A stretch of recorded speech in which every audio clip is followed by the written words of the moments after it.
Dobro jutro i dobro jutro. Srećan 8. marti, srećan mjesec žena i nadam se da ste svi dobro. Danas imam predivnu kost, ja se spremam, evo sam u kupatilo. Petak je fantastično, lepo sija sunca. Nadam se da smo svi žene veseli i delimo naša ljubav sa svi koji mi volimo.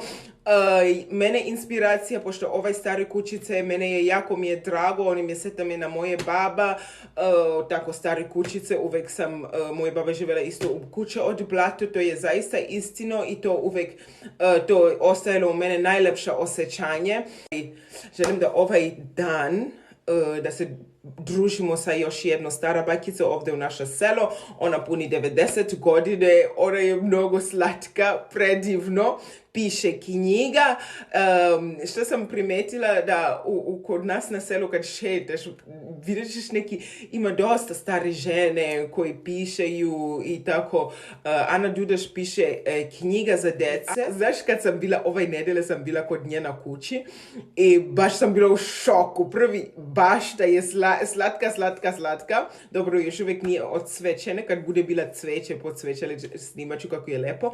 I bila sam malo onako da pitam, uvijek ga sretnem i vidim ga u crkvi ponekada i sam išla na kafu. Onda kad sam stigla, ona koristi typewriter, ljudi, ona je pisac, Stig, ima Stig, ceo Stig, ima časopis. Ona je prvi te žene koji su krenule taj časopis i to je radila od ljubav da piše o Stiga.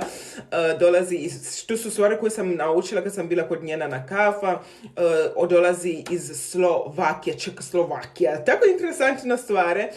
Znači, razgovor sa prava dama. Znači, ne znam kako ću da ide, ona je toliko pametna i sve, mozak bistra. Ako sam bila kod njena kuće slatko i onda kad sam vidjela typewriter, znaš šta je typewriter? Ovo koji se ide čoko, i piše knjiga. U ovaj svet piše knjiga i dalje dan žena za 90 godine piše sve knjige, ali sve piše u typewriter. Mislim, sada ti kucaš na AI, mislim, na kompjuter i kompjuter ti napiše sve koje želiš, mislim, chat GPT i stara bakice. To je prava stvar. Imat ću prilike da pričam sa njom malo o život nekada, ljubav i sve. Tako, čekam moj gost, spremila sam. S kim sam, takav sam. Mislim, žene, mi kao žena možemo mnogo od toga da se naučimo jedno i drugo i to je velika stvar. Srećan vam 8. marti. Srećan 8. marti. Čekam moji gosti da dođe. Oteraj ti to, vidiš da je jalova. A ja nisam tad znala kad sam došla što reći znači jalova. Da ne budemo žljubovan kad vidi da se ljubimo. Toliko mene si mnogo fina, mnogo. Znači, kad neko tebe vidi na ulici, kad šetaš na selu, to je tako lepo radost, lepo osjećanje koji daje nekome. Ja znam da ti obučeš, živeli. Ajde, živeli. Ja znam da ti obučeš, kako si mene rekla, da kako ti je mama učila.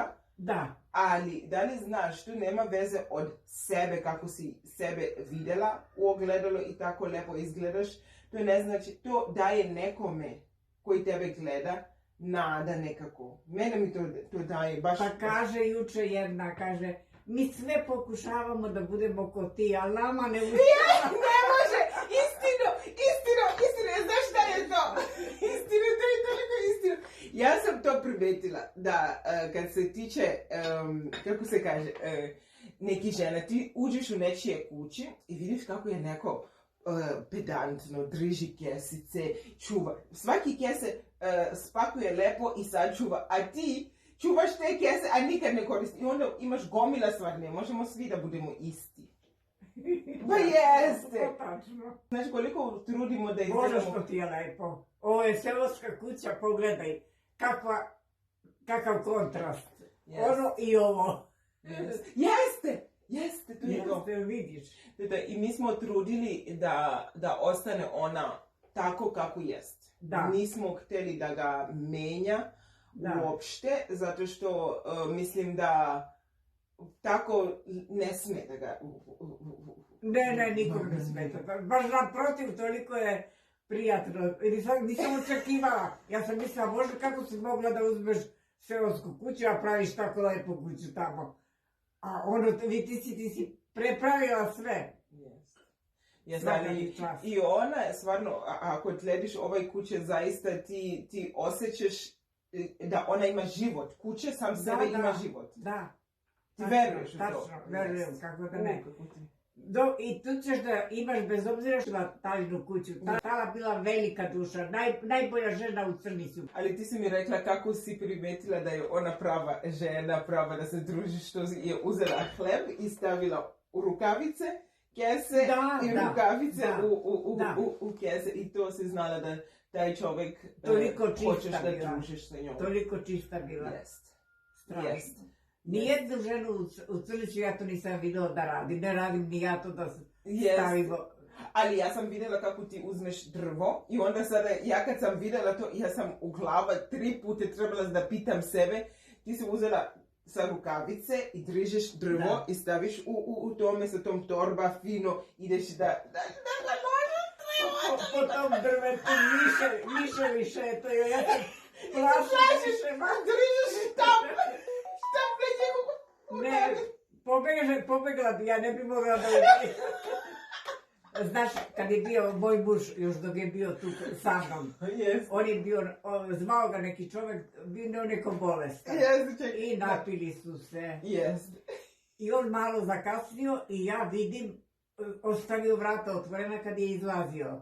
I miševi jedva čekaju da uđu unutra. I ja vidim jedan miš, drugi miš. I ja skočim iz kreveta i sedem na sto. I on kad je došao, ja sedim na stolu.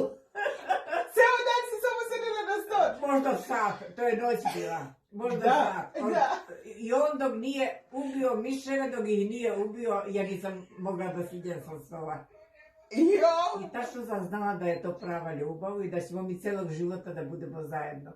I kad je morao da ide, ja sam insistirala da on ima dete, a ja da budem sama da mogu da pišem. Jer ja pored njega nisam mogla da radim. Pišem uopšte, da, verujem. Nisam mogla da pišem, on me terao da učim, ja sam i višu školu završila pored njega. I za svaki ispit kupio mi nešto zlato. Sve iz Rusije sam bila donala, ja bila 3 puta u Rusiji, znaš. Po cijeloj Rusiji sam išla. I sad baš gledam, traže mi nešto, neki rukopis, neke pesme, ja kažem neću pesme, hoću odlomak iz romana o Rusiji, da vam pošaljem. Znaš, da tebe pošaljuju iz Rusije, neko? Ne, ja sam svud pisala gdje smo išli. I kad sam došla, ja napisala celu knjigu o Rusiji. Da. Da, ali nemam, žao mi je, već sam uzela od jedne koju sam bila poklonila. Da, nema veze, ali vaša knjiga, kad hoće da čitamo, trebamo u bibliotek da idemo? Ili može da se kupi, može u... Ma ja ću da ti dam šta ti je, kad izađe ova za tebe. Ali da se zna, ko zna, gdje da sretnemo. U životu ćemo da sretnemo vaša knjiga. Pa u biblioteci svako ima. I Požarevcu je ovde i biblioteci Srbije u Beogradu ima, jer to je obaveza, 10 komada se šalju po zakonu, čim izađe. Da ja nosim sve, ja ne kupujem ništa, ja nosim sve što dobijem. I to su prelepe stvari, i tebe lepo stoji, prelepo stoji. Mogu da pitam za šešire? Šešir mi doneo jedan pesnik iz Beča. Ja njemu pišem recenzije na knjige, na svaku knjigu mu pišem recenziju i on svaki put kad dođe nešto mi lepo donese. Wow, kako je lepo kad imaš tako žena. Ti si ja njemu ne naplaćujem, ja nikom ne naplaćujem. Meni je dovoljno što traže od mene i ja znam da ću nešto dobiti, ne moram da dobijem pare, ali dobit ću nešto i... Baš mi je to drago. Mislim da u tvojoj porodici ti si bila najstarije. Najstarija. Tvoje mama i tata dolazi iz Čekoslovakija. Mama i tata. Ne, oni su ovdje rođeni. Deda i baba. Oni su došli iz Slovačke. I to baba došla još kao devojčica. Koliko godine? Pa, 1800. godine došla. A, znači, Ovako, neki su došli 1802. Neki kasnije, ali ona došla 1800 i neke, ne znam kad tačno. I mnogo sam voljela tu babu i ona, kad sam bila, ona bila udata za opančara, a u Debeljači svakog ponedeljka je veliki vašar. Tako da je on imao radnju opančarsku na vašaru i tu je, tako baba se udala za njega i rodila je ovom dedi tri ćerke. Moja mama prva, onda teta Zuza i teta Ivanka. I sve su pomrle. Ja sam teta Zuzu voljela kao da mi je majka. Ona je živjela u Borči kod Beograda. Njihovi. Ti imaš brat, sestra? Ja imala sam, umrla mi sestra prošle godine, mlađa od mene. Umro mi brat, još najmlađi. Mnogo sam ga voljela. Nemam nikog, osim bratanice, jedne i druge. Jedna ova što mi dolazi, a ova druga, ona je internista. A ova moja nije htjela da završila 4 razreda srednje škole i bila je mnogo lepa. Završila trgovinu, radila u trgovinskoj radnji. I vlasnik je jurio, znaš, lepa, mlada, 20 godina. I ona kaže, neće mene niko da juri. I ona lepo ode i po Beogradu, kod Merime Njegomir, kod Jadranke Jovanović radila. Jadranko ostavila zato što je imao jako veliki stan, a mora i da kuva. Čim dođe, ona kuva. I sredi, radila kod neke Crnogorke, čiji muž bio u Rusiji neki ambasador što je bio radila. Mislim, u finim kućama je radila. I fine stvari meni donosio od tih žena. Recimo, od Merime Njegomir, šta ja imam haljina, šta sam imala, više sam dala drugima. Čak, stvarno? Da. Ja nisam nosila ona bleštave, znaš, za izlaz. Ja sam nešto skromnija, ali ovako, koja je za dan, to sam zadržala 2-3. I od Jadranke Jovanović, isto to operske pevačice. Spomene djece. Pa plakala sam svakog mjeseca. Muž vodio kod lekara, vodio me i kod onog gdje je ginekologiju polagao. Svud me vodio. I u Sarajevu u bolnici me ostavio. Mjesec dana sam bila. Tamo me skoro ubili. Znaš, onda bio penicilin i streptomicin. I akva posebno, voda posebno i to se rastvaralo. I on toliko, isti dan kad sam se razvela od prvog, on je došao da leči, ja sam bila kod jedne čiji muž bio komand garnizona. On je došao u kuću da leči tu ženu i da joj da injekciju, da umjesto u flašicu, on u sto ubode i slomi iglu. A to ja nisam vidjela, nije ni ona vidjela, to je video jedan njen dečak. I kaže kad je otišao, tu vi mene secite ako se cikadotol nije zaljubio u tetkanu. A mi kažemo, pa kako? Pa kaže, ti samo čitaš knjigu, ti ne gledaš u njega. Ne vidiš što se dešava oko tebe. Ne gledaš u njega, a on cijelo vreme kaže, ovo i košice. Moje ljubice, znaš pesma? Moje ljubice, voliš pesma? Volim, ali ne pevam, nemam sluhu kada pevam. Učila ja kad sam išla u srednju školu, nisam znala da naučim violinu da sviram. Nisam znala, ne mogu. I ja onda upišem privatno da idem da učim klavir. U klavir valjda ću moći, ne moram da ga držim, nego ću... Jedna stara ruskinja držala časove, održi mi 2 časa i kaže, dete, nemoj više da dođeš, nemaš sluha. Ne znam, ti nećeš nikada naučiš. I ja, što bi bilo teško. Ti me teže da gute to, nisi... Zamisli da ti kaže, nemaš sluha, ne možeš ti to da naučiš. Ali si i dan danas pevaš za sebe? Ne, nisi. Nikad, niti volim. Iako niti voliš. Niti volim. Ja volim tišinu, volim da pročitam knjigu. Ja sam dnevno knjigu čitala kad sam išla u školu. U osnovnoj školi sam toliko knjiga pročitala da nagradna Enigma, znaš, bilo za odrasli. Ja popunim i dobijam nagradu. Da. Najbolje sam popunila i dobijam nagradu, znači imala sam puno fond reći sam imala i zato sam počela da pišem posle. Prosto iz mene, znaš kako to izađe. To kad sazri pesma, ja ne znam ko me inspiriše, koji trenutak. Ali kad sazri pesma, ja moram da je napišem i to za minut, 2 ja napišem pesmu. Ja se ne mučim kao u početku sam se mučila, znaš. Da napišeš nešto sam sebe prirodno. Da. To sad hvala Gospodu Bogu što me drži ovoliko godina i da još uvijek sam mentalno zdrava, znaš. Prezdravo si, ti si zdraviji od mene. Ja kad sam sedela sa tobom prvi put, ja kažem, Bože, mene beži reč, a ti si dalje družiš na...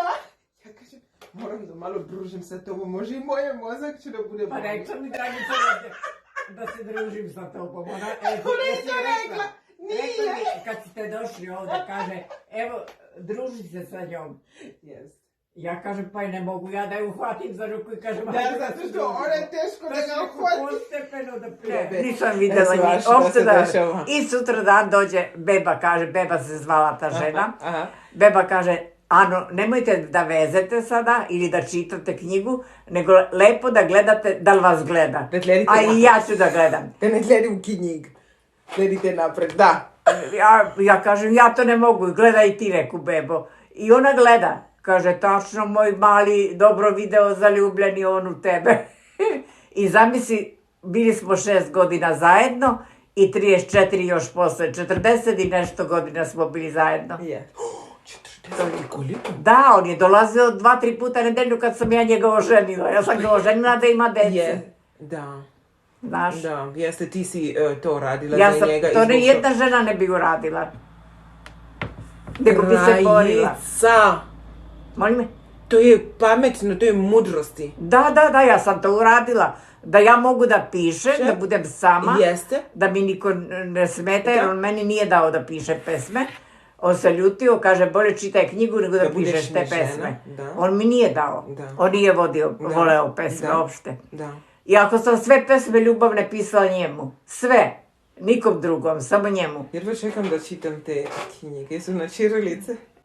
Čirilicom. Čirilice, dobro. Pa, ja kad sam došla ovde, sekretar mi je dolazio u kancelariju, rekao, šta dolazi stalno da neće i on da mi se udvara? Svi mi se udvarali, bila sam dosta lepa, znaš. Mnogo, ja verujem. I uvek lepo obučena. Jeste. I svi se udvara. On bio jadan, Čika Draga smo ga zvali, mator.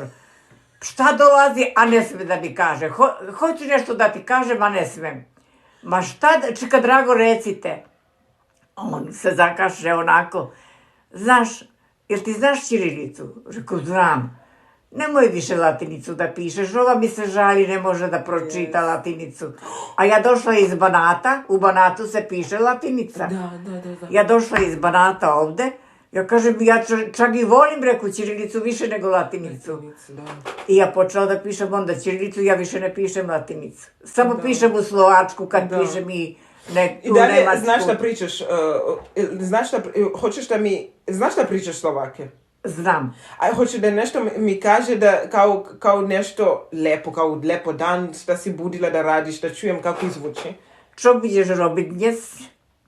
Čo budeš robit dnes? Čo binjes? Robit dnes. Šta ćeš da radiš danas? Čo bit dnes? Čo posebna reč. Budeš?